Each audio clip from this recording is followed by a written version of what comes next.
Best of r/confessions episode 10. Subscribe for edit videos daily. I absolutely hate it when parents just let their kids be disrespectful little shits. Honestly, like how? I would have gotten a slap from my mother and I don't consider it abusive. It helped, and that's why I have respect for people today. Kids should know their place. I see a lot of kids these days being super rude to their parents or to other people, and the parents are just like, woman with light skin tone shrugging, it be like that sometimes. Like, no the fuck, it shouldn't be like that. Teach your monkeys manners. Thank you. Next. I was crazy sexual when I was a little girl. I was super young, before I turned 8. It happened with a couple of girls. We would play mom and dad.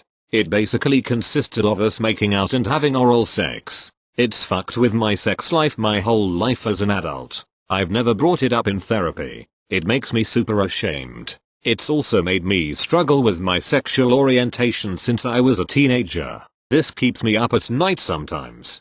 Thank you. Next. I voted for Trump and regret it every day. I was depressed and all over the place in 2016. I was in a very emotionally vulnerable place and allowed myself to be manipulated by the alt-right into believing that Trump was really a good guy and was going to make changes. But after the election I slowly saw the error of my ways and have gone back to the left-leaning side. I'm disgusted with past me and wish there was something I could do to change my vote that day. It tears me up inside that I voted for such a disgusting human being. I feel like no matter what I do I don't deserve anything good for my choice that is now helping to hurt so many communities of people. Thank you. Next. I have hidden folders on my phone to help me cope with hard times. I have 2 folders hidden away in my phone. One titled, Reasons I'm Happy, and the opposite, Reasons I'm Depressed. Happy, to help me remember that it's just a bad day, not a bad life. And the depressive folder to remind me that I've gotten through things I once thought were too painful.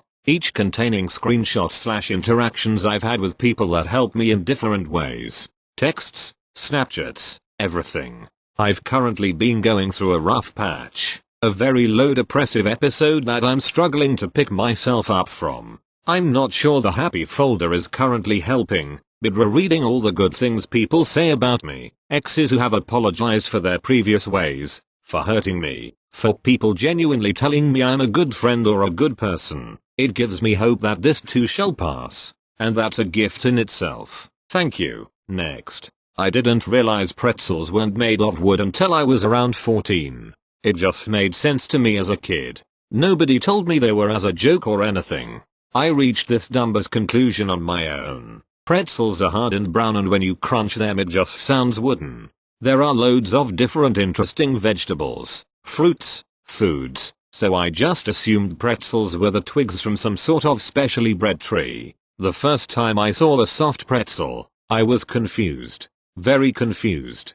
I had previously lived in a poor community in the middle of nowhere and all our food was either processed, non-expirable junk from the grocery store 20 minutes away, or it was shitty vegetables my mother grew in the backyard. We also had chickens at one point, so when we moved to the city and I first saw these at a mall, I was impressed. Didn't know how they made a pretzel into something soft, but since I never actually tried one, I just accepted it as weird kitchen magic.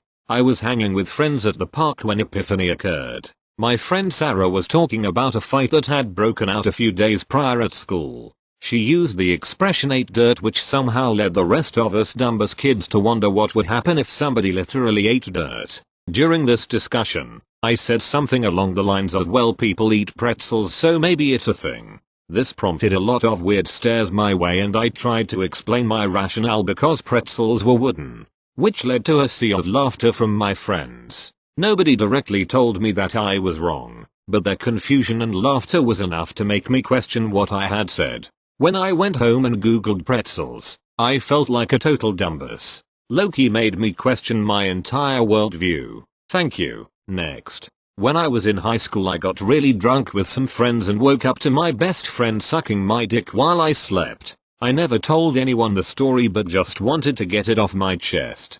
I was 17 at the time and I didn't know what to do, so I pretended to still be asleep and rolled over so he had to stop. Not going to lie, really fucked me up and messed up my friendship. Edit. I appreciate all the kind words. It really means a lot after holding this in for years. Finally telling people has truly felt liberating. Just to give some context, what fucked me up the most is I never had the balls to confront him about it. I slowly started to drift away from him as a friend, but I still feel pretty weak that I couldn't muster the courage to confront someone who legitimately took advantage of me while I was drunk. Thank you. Next.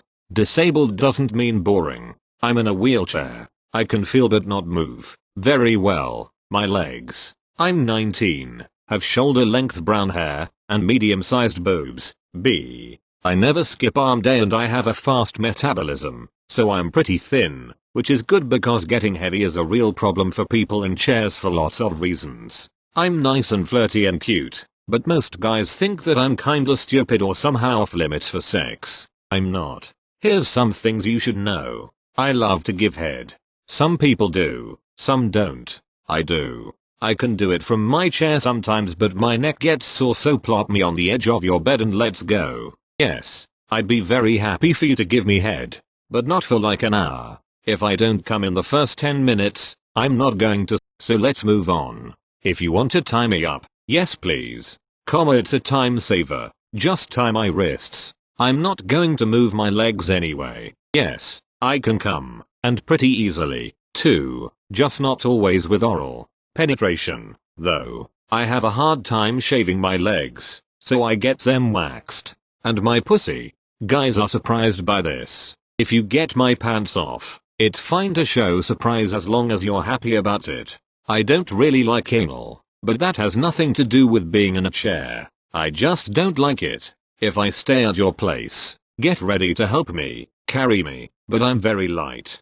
To the bathroom in the middle of the night. Yes, you can watch me pee if you really want. Doesn't do much for me, but if you get hard from it, I'm cool with that. Doggy is kind of impossible, but maybe bend me over a table or chair. If you're going to carry me around your house and you have roommates, make sure I am only wearing a shirt so they end up seeing my freshly fucked and hopefully dripping pussy, but I can pretend they can't because that's totally hot. Remaining on https://midnightdelights blogspot.com/2020/05/being disabled does not mean I am boring. HTML